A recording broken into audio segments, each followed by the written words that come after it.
Ramiz Mehdiyevin kürəkəni sabiq deputat İlham Əlisəftaroğlu Əliyevin adı bu dəfə ölkədən ixrac olunan meyvə-tərəvəzin satışından əldə olunan milyonlarla vəsaitin geri qaytarılmamasında hallanır.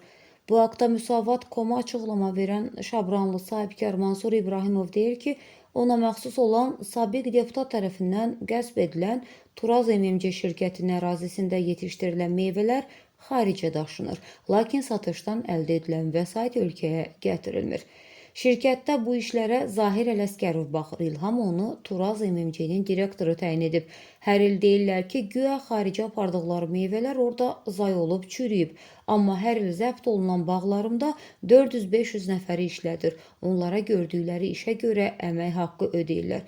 Əgər hər il ziyan çəkirlərsə, xaricə daşıdıqları meyvə orada zay olursa və gəlir əldə edə bilmirlərsə, niyə bağlarda bu qədər vəsait xərclənir?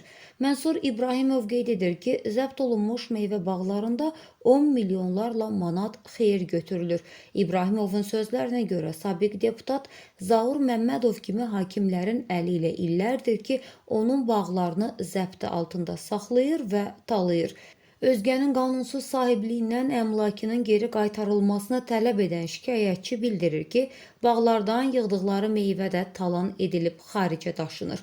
Pullar ölkəyə gətirilmir. Xahiş edirəm ki, hüquq mühafizə orqanları məsələni araşdırsınlar deyə şikayətçinin etirazında qeyd olunur. Səsləndirilən iddialarla bağlı bütün maraqlı tərəflərin mövqeyini işıqlandırmağa hazırıq.